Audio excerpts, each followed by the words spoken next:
Alright, you guys, so we are now going to have an in-depth check or look at the interface UI of the Samsung Galaxy A7 2017 edition. So this is sporting the Grace UI, and as we swipe down from the top, of course, you get the controls, right? And it's amazing because it looks really pristine with all with like the white or light grayish things and like the blue color of the icons that you turn on, and it's like it's pretty much the same as the other phones.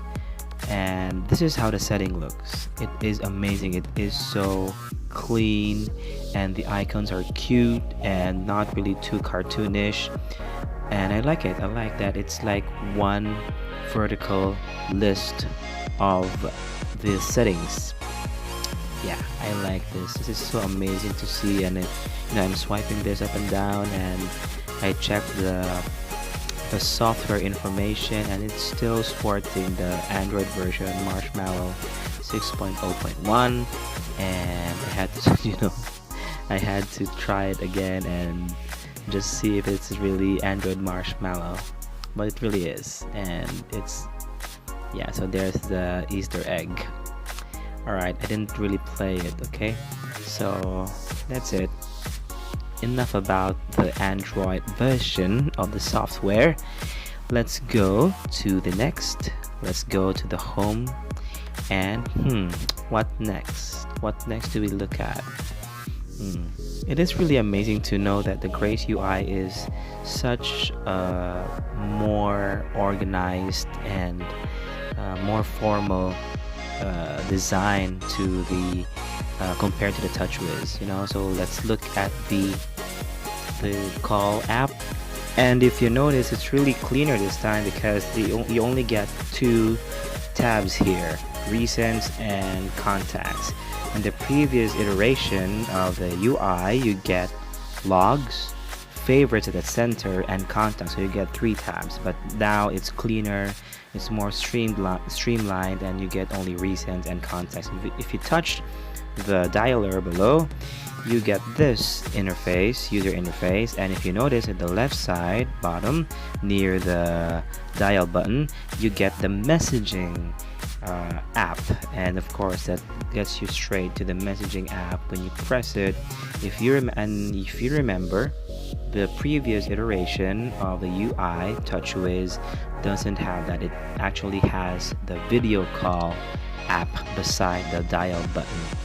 So yeah, this is the contacts app, and it's pretty much the same, I think. And now let's go to the messaging app, and if you can see, there are tabs now, one for the conversations and one for contacts. This is new, and I think I'd like to believe this is very much more useful than the previous iteration where you only get the conversations. And yeah, so I think that's helpful. This is the internet, of course, and yeah, basically internet app of Samsung, which is really pretty cool because you can enable the secret mode, which is like incognito for Google Chrome. And I like that because maybe other people will be using your phone, and it's good to be private still with your phone, maybe family members or your kids or friends, and maybe there are things you don't want them to know, or for example your mail or any other website where you need a password, or where there are important stuff like for example, I have stocks investments, so I don't want them to know about the website that I visit, and I don't want them to pry on on my stocks. So yeah, enough about that. So this is it.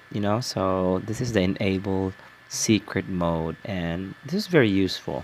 Have you used Google Chrome's incognito or private tabs for Mozilla Firefox? Then you will really like this if you do.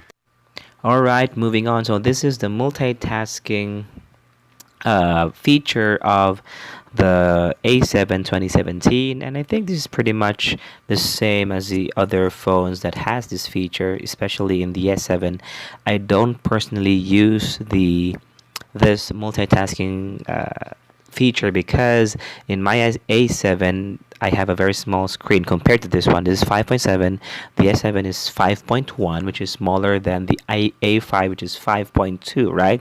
So I don't really use the multitasking feature of the S7 or of Samsung because I usually just use the recent apps and I just jump from one app to the other, and that really works for me more than the multitasking. And you get to I understand how it's useful, but I don't really use it. I don't think that for me it is useful. I just use the recent apps feature of the Galaxy S7 or this one. So I'm near now in the gallery, and you could just swipe, pinch, and make the pictures bigger.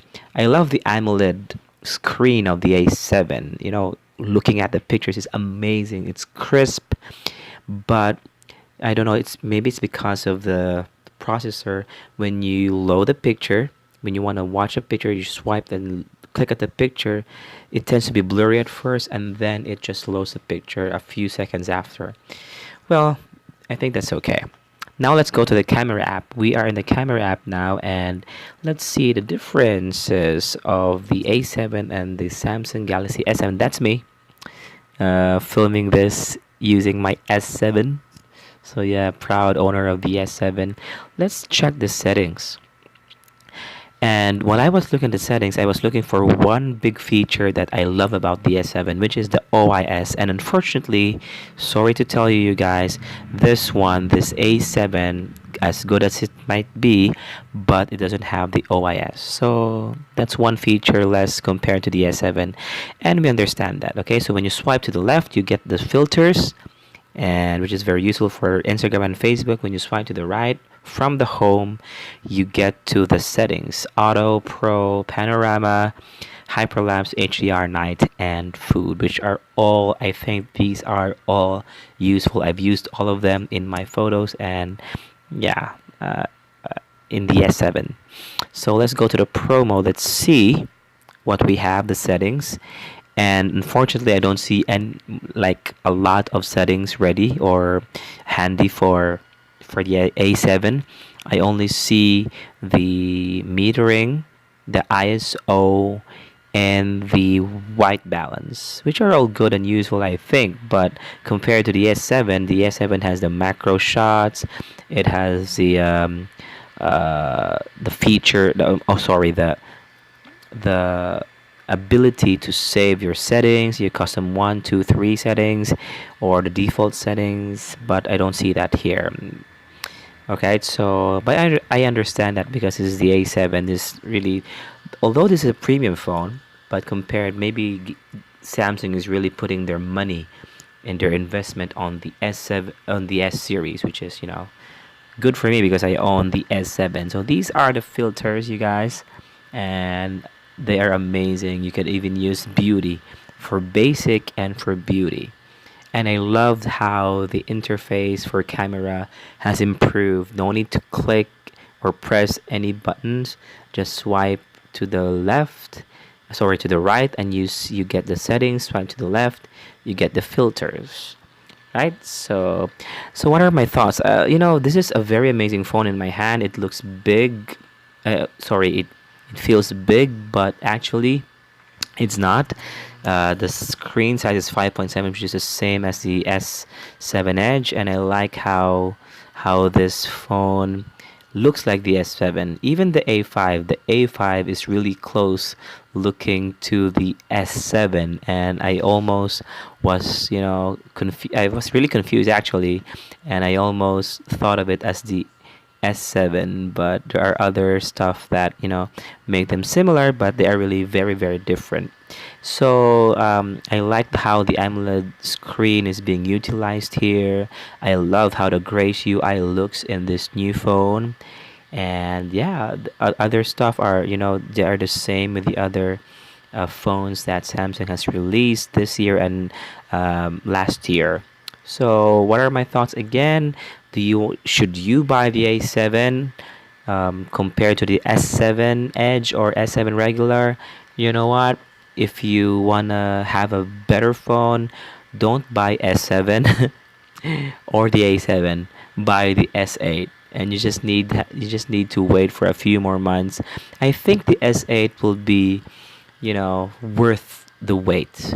But personally, I won't be able to buy the S8 because I have the contract for this phone, the S7. But I'm glad because by the time my contract ends or expires, then the S9 will have been released. And I think coming from the S8, if the S8 will be amazing, you guys, then the S9 will be much much more amazing compared to the S7. So that's it, you guys. Please subscribe and like and comment, and see you in the next tech stuff videos. Bye bye.